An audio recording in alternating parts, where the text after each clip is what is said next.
Assalamualaikum warahmatullahi wabarakatuh. Alhamdulillah wassalatu wassalamu ala Rasulillah Sayyidina Muhammadin wa ala alihi wa wala amma ba'du.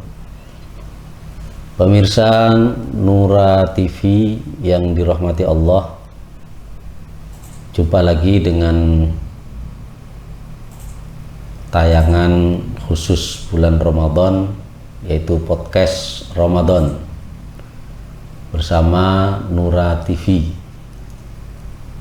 media publikasi MWC/NU Gapura. Pemirsa Nura TV, kali ini kita akan membahas satu tema yang terkait dengan bulan Ramadan, yaitu puasa sehat jasmani, rohani, dan finansial. Dan pada kesempatan kali ini yang hadir di tengah-tengah kita adalah dari Lembaga Perekonomian Nahdlatul Ulama MWC/NU Gapura. Kita sapa. Assalamualaikum. Waalaikumsalam warahmatullah. Ini saya manggilnya Cak. Oke, sip. Cak, ini nama lengkapnya Muhammad Lutfi, Sarjana Ekonomi. Beliau adalah salah satu pengurus LPNU MWC/NU Gapura dan sekaligus Kepala Madrasah Aliyah Al-Huda Gapura Timur. Begitu, Cak, ya. Gimana kabarnya? Baik. Masih kuat puasa. Ya. Ini sudah mendekati akhir-akhir ya, sudah masuk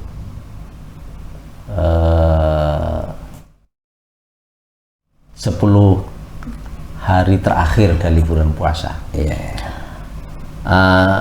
Sesuai dengan tema puasa sehat jasmani, rohani, dan finansial.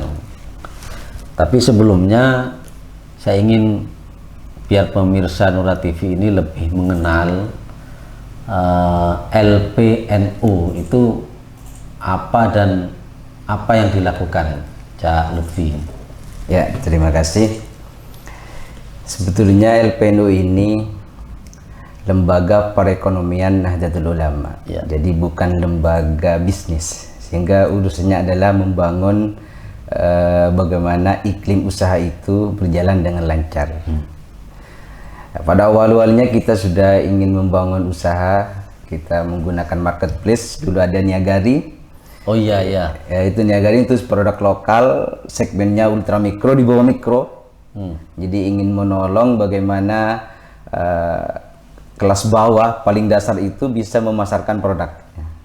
Karena pada waktu itu memang lagi tren digital marketing itu sangat tinggi. Iya. Tapi ternyata ada berbagai permasalahan. Mitra yang di situ kurang tentang literasi digital. Sehingga kami ingin mobilisasi produk dari mereka, malah kita yang dimobilisasi. Begitu. Iya, jadi mereka kurang pengetahuan tentang bisnis, keuangan, sehingga ketika kadang produknya ketika laris kualitasnya berubah. Iya. Akhirnya ketika dikasih standar, malah yang masuk bukan orang-orang NU. Orang-orang di NU itu ada yang dari Sampang, Jember yang memasarkan produknya, sehingga di Niagari itu ya. Jadi pada titik itulah kami berkesimpulan bahwa kita harus memperbaiki dari sisi pengetahuannya dulu. Jadi Niagari di stop, kita pindah ke konsultan. Rumah niaga itu konsultan. Karena dari alasan ternyata orang-orang NU yang paling dasar itu pengetahuan entrepreneurship-nya itu kurang. Mereka hanya tahu dagang tapi tidak tahu tentang bisnis. Pinginnya tahu untung tapi kualitas kayaknya karena kualitas bagi mereka kan versi mereka, padahal kualitas itu kan versi konsumen. Oh iya. Jadi tidak diimbangi dengan kualitas produknya. Mungkin ya karena satu seperti yang Cak Lutfi katakan tadi, pengetahuan dari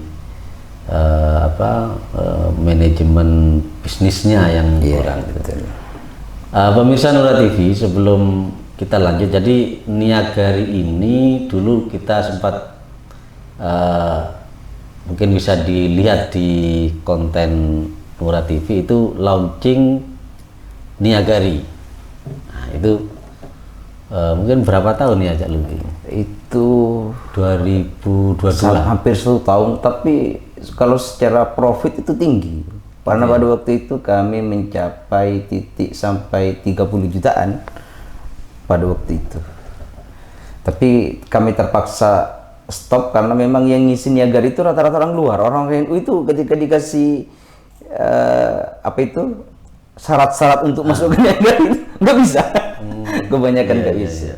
Hanya pindah ke konsultan di Rumah Niaga. Ternyata di Rumah Niaga juga agak kesulitan.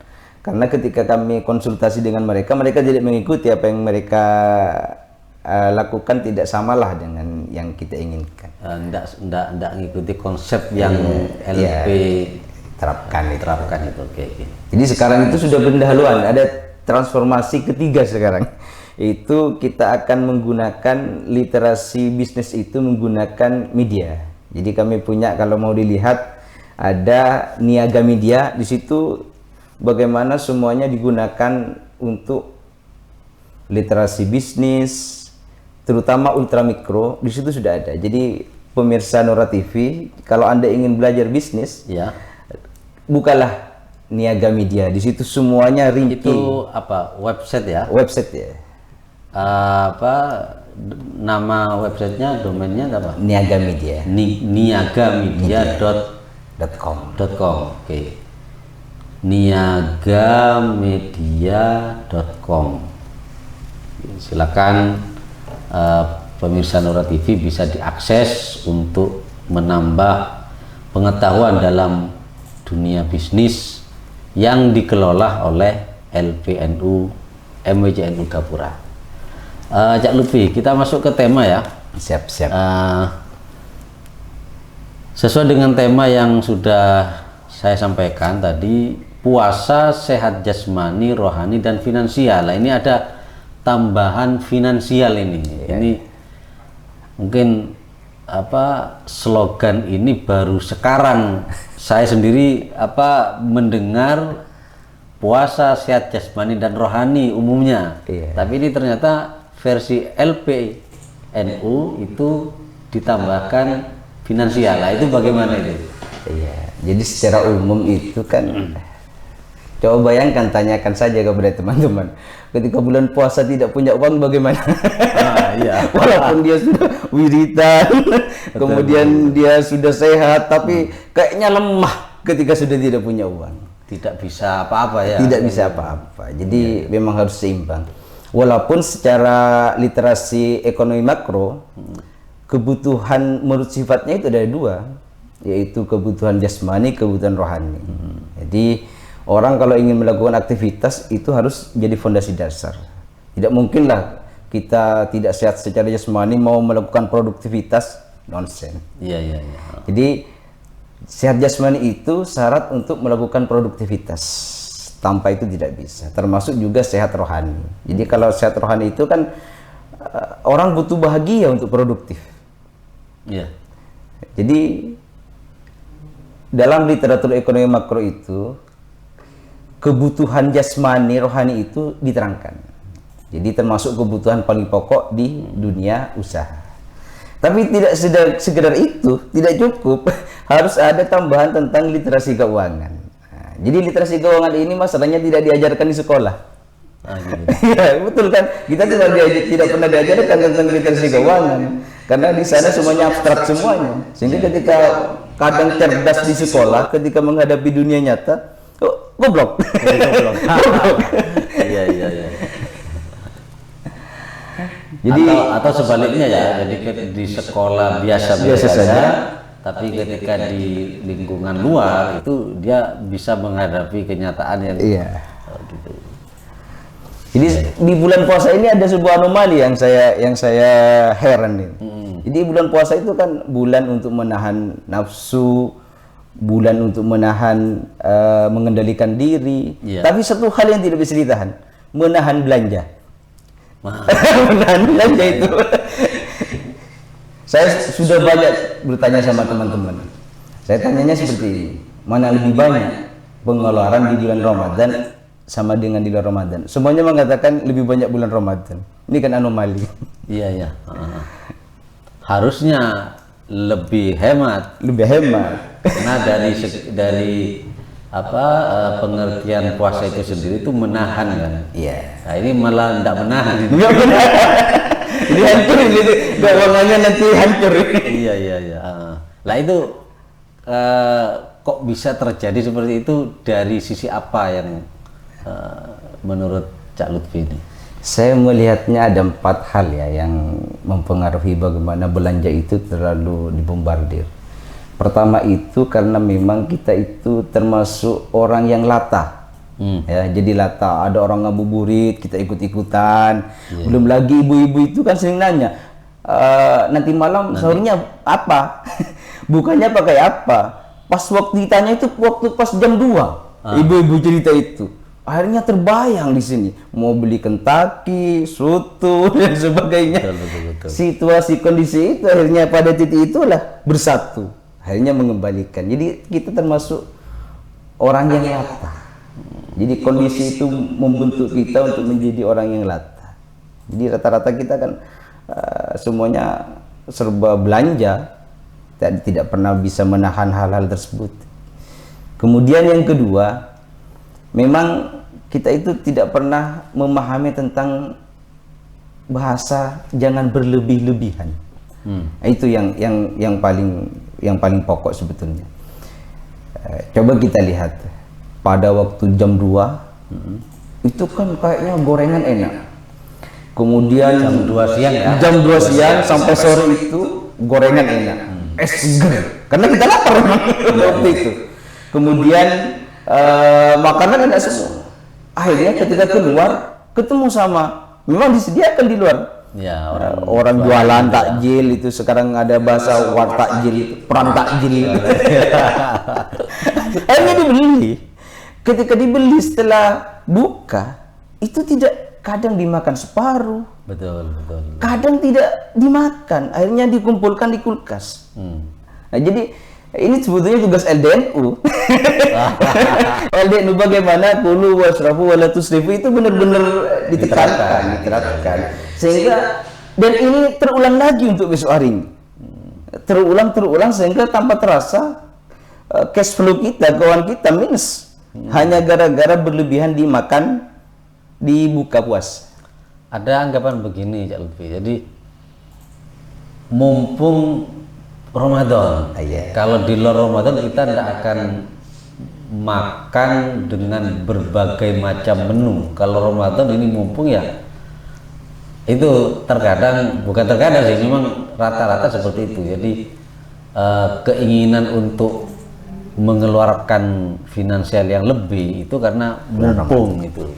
Nah, tapi ada di atas itu. Bagaimana? Sebetulnya itu adalah mengalihkan dari siang hari yang tidak makan, balas dendam di malam hari. Itu sebetulnya intinya rata-rata seperti itu. Menunda ya. Menunda. Di siang hari kita menahan kayaknya sok suci, tapi setelah malam hari selesai. Itu harusnya dihindari hal-hal yang berlebih-lebihan. Kemudian yang ketiga, kita itu jarang membuat perencanaan keuangan. Sifat alamiah manusia itu berapapun uangnya ketika ada di kantong bisa dihabiskan sekarang juga. Kalau kita punya perencanaan digunakan, maka akan lebih efisien. Hal-hal yang penting, coba lihat saja, sampai itu dari ATM. Dari ATM ngambil uang 500.000. Enggak pulang ke rumahnya dulu, langsung dari ATM itu ada jualan, dibeli jualan. Setelah nyampe ke rumah, loh kok uang saya cepat habis? Beda kalau ambil ATM, pulang ke rumah, kita bicara dengan istri buat perencanaan, itu akan lebih efisien. Jadi perencanaan keuangan untuk sahur berapa, buka berapa, itu harusnya ada. Termasuk beli baju berapa. Sekarang kan masalahnya kadang ada diskon. Diskon itu kadang tidak membuat kita efisien, malah buat kita boros. Biasanya mau beli satu, karena diskon beli dua, akhirnya lebih besar anggarannya.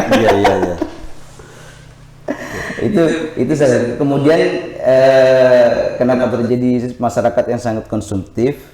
Yang terakhir itu adalah masalah lifestyle sebetulnya, gaya hidup. Gaya hidup. Jadi gaya hidup kita itu kayaknya sudah melampaui batas. Bahkan untuk memenuhi gaya hidup itu kadang orang pinjam uang hanya untuk konsumtif. Padahal uang yang ditawarkan di lembaga keuangan itu kan untuk uang produktif. Iya. Ya, itu yang permasalahan terbesar sebetulnya di gaya hidup. Jadi saya ingat rumusnya Isaac Newton gitu. Ada rumus Newton itu kan ada rumus T sama dengan F bagi area. Jadi tekanan sama dengan gaya dibagi area. Jadi T itu, tekanan itu berbanding lurus dengan gaya. Jadi kalau kenapa banyak tekanan? Jawabannya karena banyak gaya. Itu kalau menggunakan rumus fisika. Ya. Jadi rasakan saja, ini tidak harus dicerna, rasakan saja. Jadi kalau sudah terlalu banyak gaya, pasti dia akan tekanannya lebih besar. Harusnya tidak seperti itu. Jadi kita harus mampu mengatur pola kehidupan kita. Mumpung bulan puasa kita bertekad untuk, malah ada satu ini yang saya tidak suka. Bulan puasa ini dianggap bukan bulan yang produktif. Padahal bulan puasa itu dianggap produktif. Harusnya produktif bulan. Tidur. Alasannya puasa ibadah tidur. Apa itu yang fenomena memang ya? Iya. Dalilnya itu. Naumus shaim ibadah ya. Iya. Itu yang dipakai yang dipakai. Padahal harusnya lebih produktif. Kenapa lebih produktif? Puasa ini harusnya lebih hemat karena tidak makan siang hari, hanya buka puasa sama sahur. Jadi yang lainnya itu kan hanya sebetulnya kebutuhan sekunder, bahkan mungkin kepada tersier. Iya, iya. Nah, saya tertarik tadi yang dibutuhkan adalah mengatur keuangan atau finansial. Nah, itu bagaimana? Adakah langkah-langkah untuk mengatur finansial di bulan Ramadan ini? Iya, jadi kalau urusan mengatur keuangan itu sebetulnya tidak hanya di bulan Ramadan ya, di bulan-bulan sebelumnya itu memang ada rumus 1:5. Jadi pendapatan itu harus dibagi kepada 5 porsi. Pertama itu tabungan, kemudian yang kedua itu adalah investasi, kemudian yang ketiga itu adalah gaya hidup, yang keempat itu adalah konsumsi, yang kelima itu adalah amal. Zakat, infak, sedekah. Itu harus porsinya harus memenuhi. Jadi kita mulai dari menabung. Jadi kalau kita menabung terus, saya yakin bulan puasa tidak akan keteteran. Tidak akan keteteran. Karena menabung itu rumusnya sebetulnya kalau dalam mindset keuangan itu bukan penghasilan dikurangi biaya kemudian sisanya ditabung, tidak. Sebetulnya tabungan itu adalah penghasilan dikurangi ego. Penghasilan dikurangi ego. Kalau ego konsumtifnya masih tinggi, tidak akan menabung. Benar. Ya, jadi di mindset keuangan itu disebut tabungan itu adalah penghasilan dikurangi ego. Egonya dulu ditahan. Butuh kerendahan hati untuk menabung. Karena pertanyaannya orang menabung itu bukan berapa menabung, apakah Anda sudah menabung. Butuh habits, memang kebiasaan untuk menabung. Dan ini menjadi pola orang-orang yang sukses rata-rata. Jadi orang-orang tua kita dulu kan banyak menabung. Berarti setelah ada pemasukan, anggap sudah megang gaji ya kalau bagi yang pegawai atau bagi yang berwirausaha itu sudah ada uang masuk. Itu yang bagus diambil sekian persen dulu untuk ditabung dulu, atau dihitung dulu pengeluarannya untuk apa, nanti sisanya ditabung. Karena tabungan itu kan pertama, jadi pendapatan, setelah pendapatan set alokasi tabungan yang sehat menurut aset keuangan itu 10%. dari pemasukan. Jadi 10%, karena kalau nanti terakhir umpamanya pendapatan dikurangi biaya-biaya, akhirnya tidak ada sisa. Namanya juga sisa. Bisa juga tidak ada sisa. Makanya harus ada set alokasi pertama itu untuk tabungan 10%. Yakin rasakan nanti kalau punya set ini minimum ya. Jadi set alokasi 10% itu 10%. Bisa digunakan untuk tabungan. Karena kita itu termasuk orang bodoh ketika kita membiayai jangka pendek kita itu hanya dari gaji, tanpa ada bantalan tabungan untuk biaya sekarang dan yang akan datang. Iya. Oh, jadi berbalik seperti yang sudah terjadi di masyarakat ya. Kalau di masyarakat setelah ada pemasukan dikurangi dulu dengan pengeluaran kebutuhan, lalu kalau ada sisa itu ditabung, dan kebanyakan tidak ada sisanya. Benar, malah kurang. Jadi yang sehat itu ada pemasukan langsung dialokasikan, paling tidak menurut Cak Lutfi ini 10%.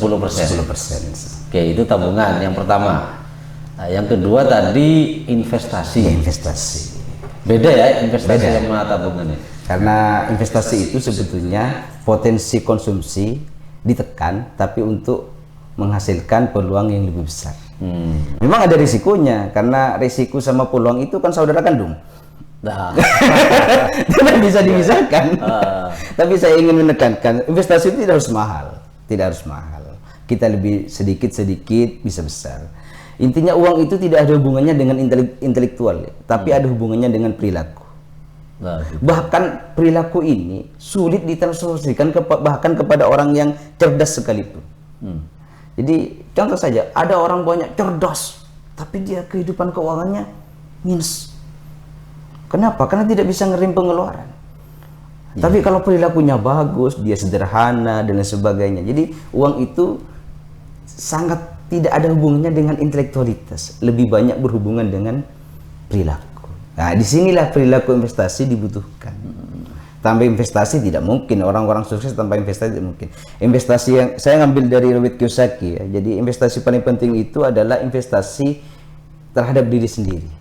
Pengetahuan, skill, kemudian attitude, itu investasi paling besar sebetulnya. Karena ini membedakan, mungkin barangnya sama tetapi orangnya berbeda. Ini beda. Beda kan?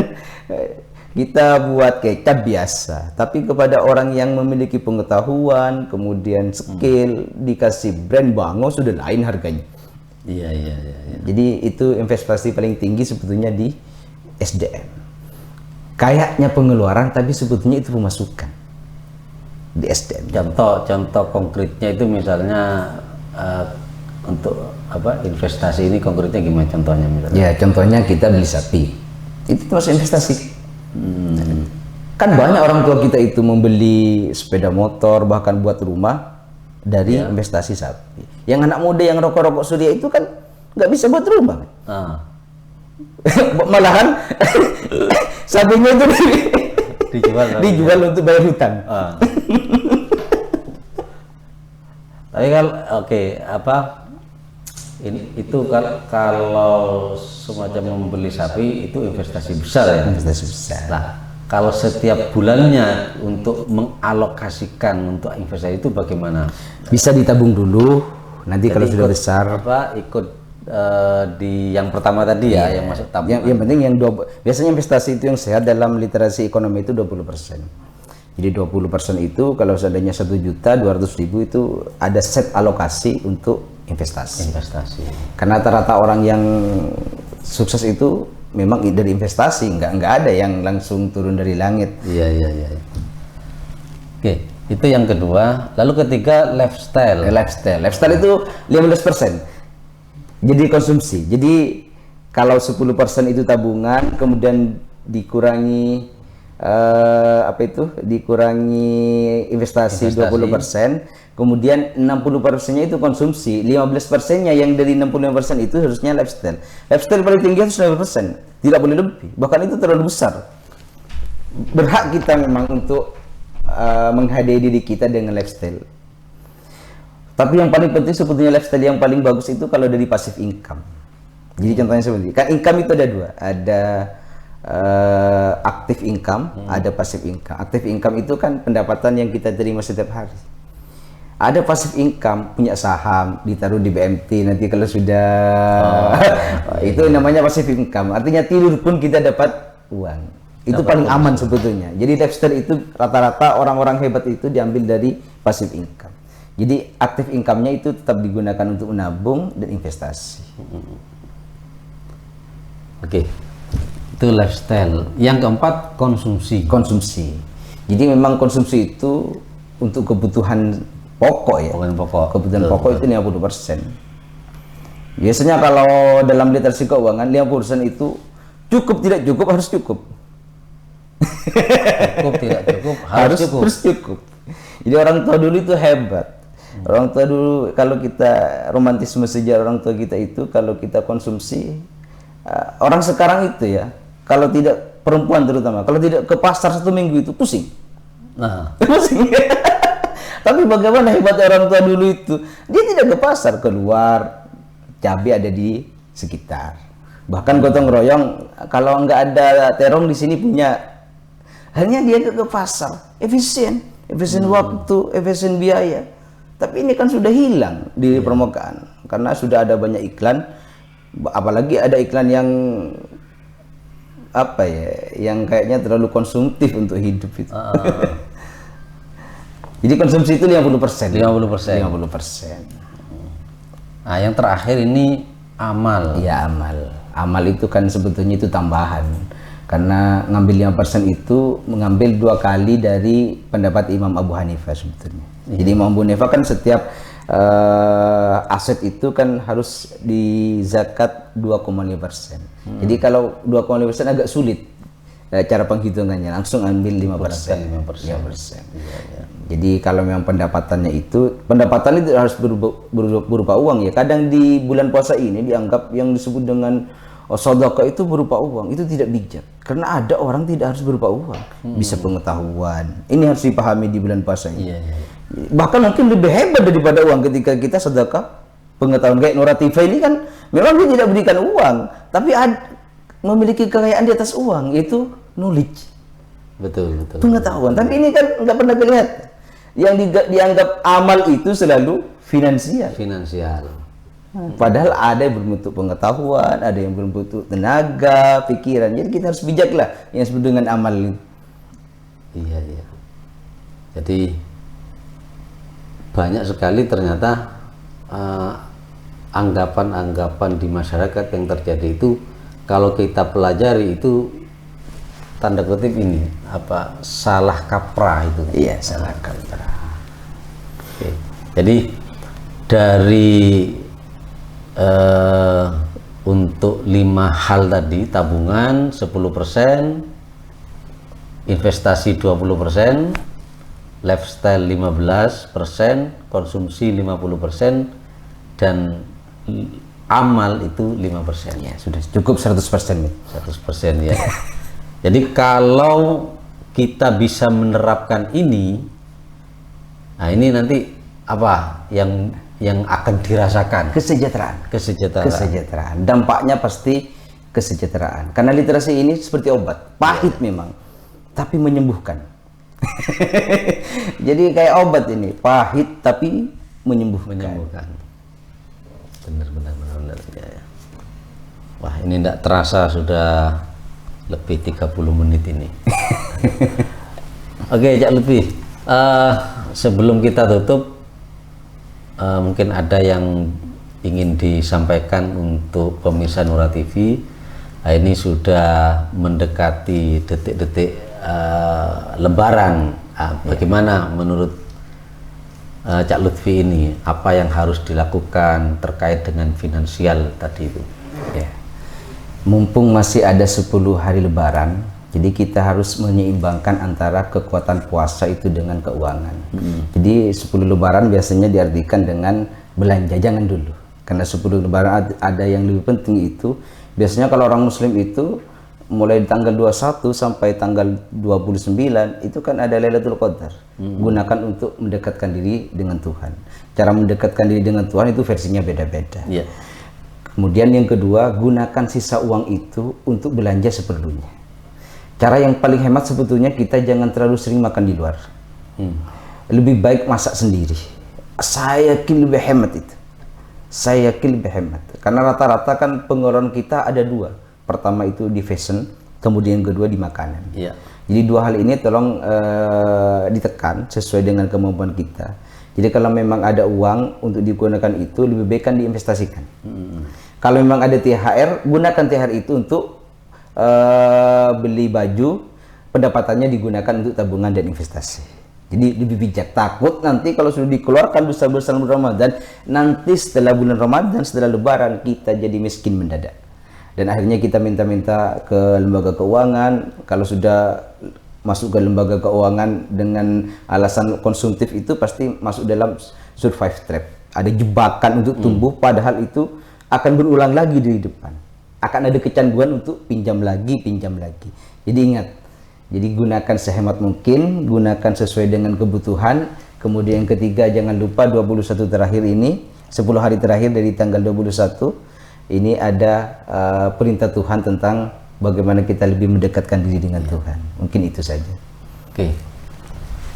Baiklah pemirsa Nura TV, banyak sekali yang kita dapatkan hasil perbincangan kita dengan Cak Lutfi ya, saya manggilnya sekali lagi Cak Lutfi. Semoga yang kita obrolkan, yang kita dialogkan itu membawa pengetahuan yang bermanfaat bagi kita semua, khususnya pemirsa Nura TV. Dan kami selaku pembawa acara, bila ada hal-hal yang kurang berkenan, kesalahan dalam apa yang saya sampaikan, mohon maaf, dan sampai jumpa di kesempatan yang lain. Wabillahi taufiq wal hidayah. Wassalamualaikum warahmatullahi wabarakatuh.